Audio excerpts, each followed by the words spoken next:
Kenapa kalian beli rumah yang kecil itu? Kenapa kalian nggak beli rumah yang besar kemarin yang Ibu lihat sih? Iya, Bu. Kan sayang uangnya, bisa untuk bayar uang sekolah anak-anak. Tapi rumah itu kecil ya, Ti. Mana cukup buat kita?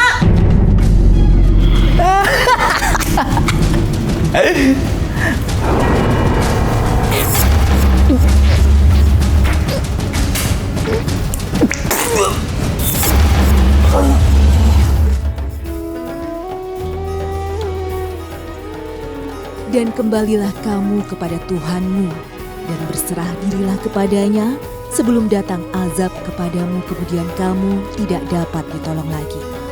Quran Surat Az-Zumar ayat 54.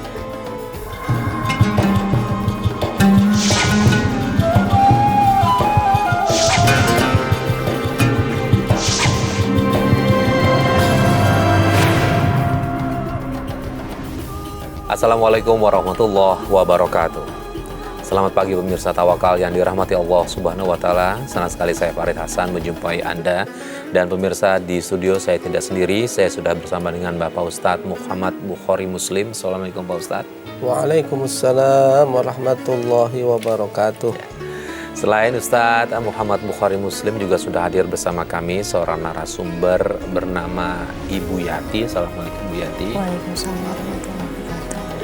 Dan pemirsa, tadi bersama-sama sudah kita lihat ada beberapa cuplikan video mengenai reka adegan yang pernah menimpa Ibu Yati pada masa lalunya.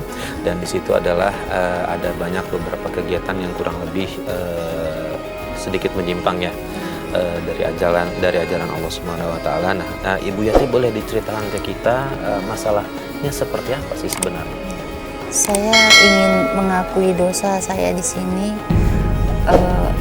Saya bingung apakah perbuatan saya ini dimaafkan sama Allah Subhanahu wa taala atas dosa-dosa saya itu. Ya, apa saja perbuatan yang Ibu pernah lakukan? Gara-gara saya mantan suami saya ini sampai sakit parah. Sampai sakit parah dan tidak bisa diobati karena ilmu hitam. Maksudnya gimana? Setelah bercerai? Iya. Sebelum ke sana dulu, boleh tahu kenapa bercerainya? Kami bercerai itu tadinya keluarga kami itu bahagia karena kami berencana untuk memiliki rumah yang besar. Saya tidak setuju dan saya bilang itu lebih baik beli rumah sederhana aja, terus uangnya bisa untuk biaya anak sekolah gitu, buat biaya sekolah. Tapi ibu mertua saya tidak setuju dan dia menyuruh mantan suami saya itu untuk menceraikan saya.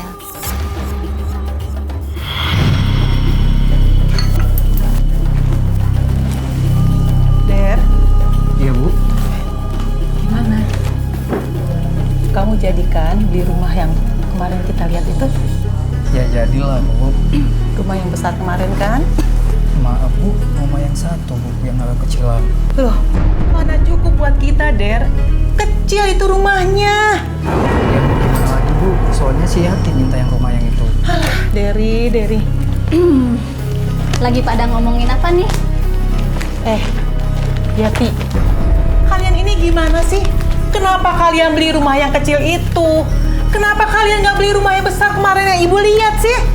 Iya, Bu. Kan sayang uangnya, bisa untuk bayar uang sekolah anak-anak. Tapi rumah itu kecil ya, Ti. Mana cukup buat kita? Insya Allah cukup kok, Bu. Dari Ibu nggak mau tahu. Pokoknya Ibu mau rumah besar yang kemarin itu. Titik. Iya Bu, iya. Tapi kan, Bu, itu kan butuh biaya yang banyak, Bu. Yati, uang lagi. Memang nggak cukup uang dari suami kamu. Pasti uang dari suami kamu buat poya-poya kan? Astagfirullah, Ibu. Enggak, Ibu. Ibu jangan asal nuduh saya gitu dong. Selama ini kan biaya untuk Ibu juga. Yati! Berani-beraninya kamu ngomong seperti itu ke Ibu? Lagian sih Ibu kamu nuduh aku. Nah, lihat tuh Deri. Istri kamu ada di rumah aja dia berani ngomong kasar sama Ibu. Apalagi kamu nggak ada. Lebih kasar dia Deri sama Ibu, Deri. Udah, mulai hari ini kamu ceraikan istri kamu sekarang juga. Ibu, seharusnya Ibu itu sadar dong gimana keadaan anaknya. Jangan minta ini, minta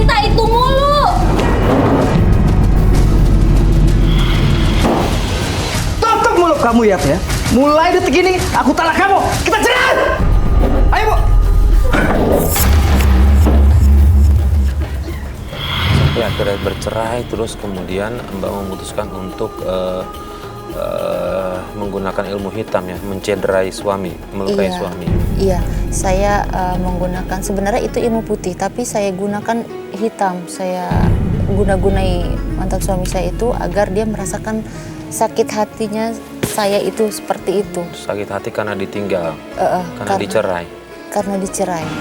Oke, seperti apa sih, guna-guna seperti apa sih yang tadi Mbak bilang? Saya masih belum kepikiran. Tadi bilang adalah putih tapi kemudian diubah menjadi hitam, terus ngerti maksudnya apa ya? Iya, saya mohon dengan ridho dan izin Allah itu untuk memberikan hidayah ke mantan suami saya itu, karena dia telah menyakiti hati saya dengan menceraikan saya sepihak. Begitu. Hidayah maksudnya berubah untuk lebih baik lagi? Iya, supaya dia lebih baik lagi, supaya dia tidak berbuat semena-mena terhadap perempuan. Oke, lalu kemudian apa yang membuat bikin Mbak sakit hati? Kan itu bukannya baik ya? Iya. Usahanya untuk berubah menjadi baik. Iya, saya bikin dia sakit aja, Pak, Kak. Oke, jadi gini, mungkin maksudnya gini ya, mendoakan dia, tapi dengan cara untuk biar dia diberikan sakit begitu? Iya, dengan cara saya baca-baca mantra dan ayat-ayat itu, ayat-ayat Quran gitu saya baca. Pak Ustadz, bisa sampai seperti itu Pak Ustadz? Pertama, Mas Farid, kalau saya tahu, saya tidak mengenal ada ilmu hitam, ilmu putih ya. Tapi mungkin kalau masyarakat bilangnya begitu. Kalau untuk tujuan jahat namanya ilmu hitam, gitu ya Bu. Kalau tujuan baik ilmu putih. Kalau di dalam kajian-kajian tafsir dan syariat, memang dikenal ada ilmu sihir. Yang ini dipakai oleh orang-orang yang kita ngomong paranormal, dukun. Sihir itu macam-macamnya banyak sekali. Bagian dari ilmu sihir juga sulap, itu sihir. Dan juga adalah orang pengen datang mencari kekayaan agar usahanya laku, bisnisnya lancar. Datang ke Gunung Kawi, gunung apa gitu, ke dukun biar lancar. Itu sihir juga. Kemudian termasuk yang diceritakan oleh Ibu Yati ini, apa dia melakukan sebuah ritual doa-doa, misalnya kan begitu.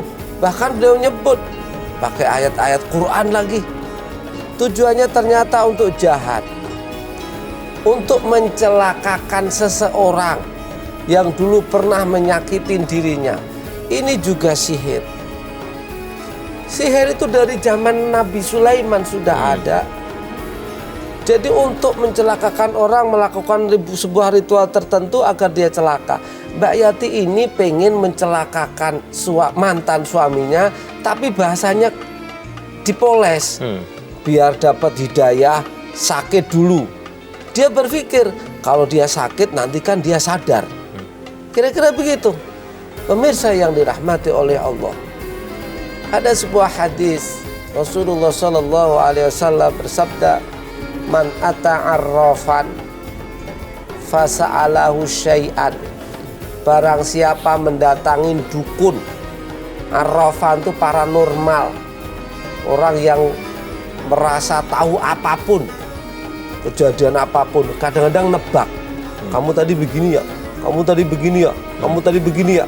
Kan begitu tuh. Arrafan, orang-orang yang pura-pura tahu itu. Fasa'alahu syai'an, kemudian bertanya, setelah datang bertanya tentang sesuatu, minta sesuatu gitu. Lam tuqbal salatuhu arba'ina yauman, selama 40 hari 40 malam sholatnya tidak diterima oleh Allah. Datang saja nanya sesuatu, itu tidak diterima sholatnya oleh Allah, apalagi dukunnya. Ini kan orang yang datang, kan seperti itu. Sampai orang-orang dulu zaman jahiliyah itu, orang diantara profesi yang paling hebat itu adalah dukun. Sampai Rasulullah dituduh dukun oleh orang-orang kafir Quraisy. Kenapa? Dikisahkan kalau Rasulullah turun ayat, Rasulullah membaca satu ayat saja, kemudian orang-orang itu mendengar satu ayat atau dua ayat itu, mereka langsung ikut Rasulullah. Sampai dituduh Rasulullah itu dukun, sering baca-baca mantra. Sehingga itu ditolak oleh Allah, ditentang. Wa maka nabi kahinin. Rasulullah bukan dukun. Begitu. Dan ini termasuk dianggapnya kalau baca ayat-ayat kemudian orang itu bisa untuk tertarik, biar apa? Kayak dukun. Tidak. Ayat-ayat Allah itu suci. Siapa yang bikin begitu? Iblis dan setan yang membuat begitu. Saran saya ke Mbak Yati, kalau kita ini benci sama seseorang, juga pemirsa yang dirahmati oleh Allah, tidak usah kita ini melakukan kejahatan. Jangan sampai kebencian kita kepada seseorang sehingga kita ini tidak berlaku adil. Tidak adilnya apa? Kita pengen dia celaka. Kenapa? Semuanya itu ciptaan Allah. Bisa jadi sesuatu yang menimpa kita ini, anggaplah ketidakadilan yang kita terima, bisa jadi karena dulu ulah kita. Allah mengingatkan dengan cara yang lain, orang lain menyakitin kita. Mungkin dulu kita pernah menyakitin. Seperti itu. Maka tidak layak pemirsa, apabila kita ini sakit hati kepada suami, kepada orang putus, kemudian kita menyakitin dia.